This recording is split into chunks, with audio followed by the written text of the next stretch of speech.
Hey lovelies, you're welcome back to my channel. How are we all doing? I hope everybody's doing fine. I hope you're all doing great. So in today's video, I'm going to be sharing a story. Yes, it's been long I shared a story on my channel, so I want to be doing that now. So if it's a video you like to watch, please stay tuned and don't go anywhere. I'll be right back.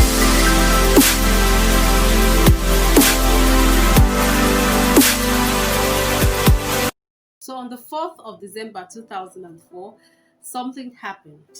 And what happened was that my dad was involved in a ghastly motor accident that claimed the lives of all of the passengers except my dad and some other, I think one other person. And we got the news, we were so heartbroken, it was really devastating.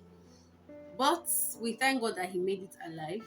So my mom rushed to the hospital alone. We were not allowed to go with her. She rushed to the hospital to confirm it, and it was true. Lo and behold, it was true.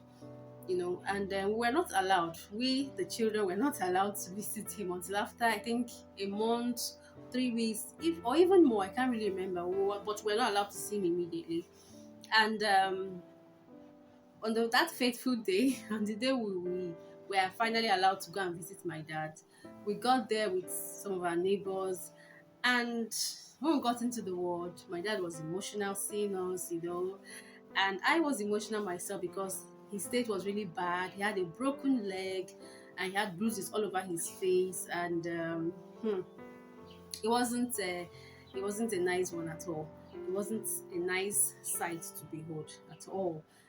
So but I tried to encourage him to let him know that everything was going to be fine as long as he made it alive. Then yeah, God is at work. So a few minutes later, I stepped out from the ward. I stepped out to go get something, and on my way back to the hospital, I heard some kind of noise coming from that same ward my dad was in, and I rushed in to find out what had happened. And I got in there, and I found the nurses, everyone running helter skelter. My siblings, my mom, everybody was praying, screaming, and I was like, "What is it?" And when I got closer to him, I found out that he was actually struggling to breathe, more like he was trying to give up the ghost. But that day wasn't funny at all, and I froze right before him. I froze because I was like, "Is this the way people go, just like that?"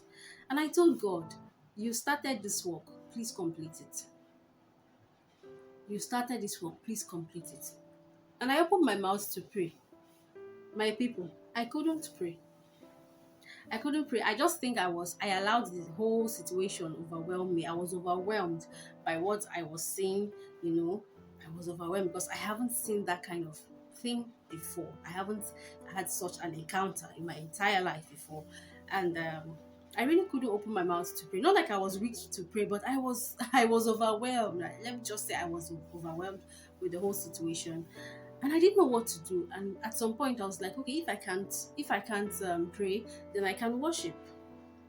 And I opened my mouth to worship, and I had the flow. The flow I had to worship that day was out of this world, my people. Like it was out of this world. So at that point, I switched immediately, and I sang. I sang. I worshipped. I sang songs of worship from my heart. In fact, at some point, I felt I was no longer in this world. Literally, I wasn't in that hospital. I wasn't in that hospital. So I connected my heart to God in worship. I poured out my heart to Him in worship. It wasn't funny at all. And I did it for, I don't know how long it lasted, but I did it for some time. And at some point, I realized that I couldn't hear his voice. Like I couldn't hear him struggle to breathe anymore. And I stopped the worship, and I opened my eyes, and I found out that the person that was struggling to breathe, struggling for his life, that was what he was doing. That was what he was doing before I even started singing. So that person that I saw struggling for his life now was now the one sleepy. Does it even make sense that this minute I see someone struggle. And the next thing, he slept off. How it happened, when it happened, I didn't even know.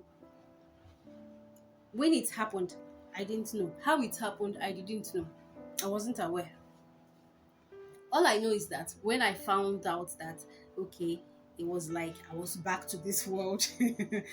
I was back to this world, you know, I was able to, I was now conscious. Yes, at that point, when I was conscious enough to know what was going on around me, that was when I knew that, okay, this, my dad was no longer struggling to breathe.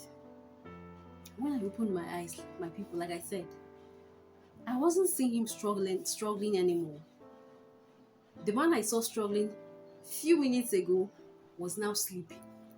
How this thing happened? I don't know. I don't know how it happened. When it happened, I don't even know. And I was like, hey, I just kept looking around me. I was wondering, what happened? My people, that was how my dad was saved that day.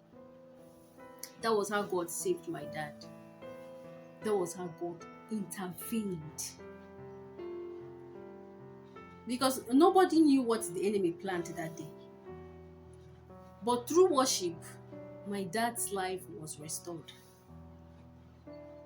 In fact, his presence, the presence of God came down. What am I even trying to say? What is that situation before you? What is that thing that whenever you think about it, whenever you remember it, it leaves you heartbroken? Have you tried praying? And when you've tried praying, you've tried fasting, and it seems there's no answer, there's no solution yet, try worship. Bring out some time only to worship God. Just worship Him. Sing songs of worship to Him. From your heart, just sing those songs. And you will see the miracle that will happen. I'm telling you. After that encounter, everything worship, anything worship. I don't joke with it. Till date, I don't joke with it.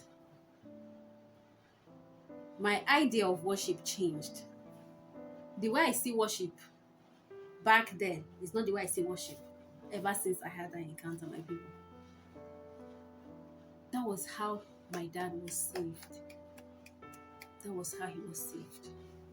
So I'm just here to share, to encourage someone out there. If you feel you can't sing because you have a weird voice, if you feel you can't sing because you don't have a good voice, it doesn't matter the kind of voice you have. Just sing that song to Him. The most important thing is the heart. Sorry, it's not even your voice, but your heart. How connected is your heart in worship? You know, I thought to share this testimony and share this story with you all because I know it's going to encourage somebody out there. He inhabits the praise of His children. So wherever worship is, He descends. His glory, His power comes down. So that's it, my people. If you enjoyed watching this video, please give it a thumbs up, like, share, and comment. Let me know if you've had any similar experience or encounter. Share with me in the comment section below. Thank you so much for watching, and I'll see you in my next video. Bye.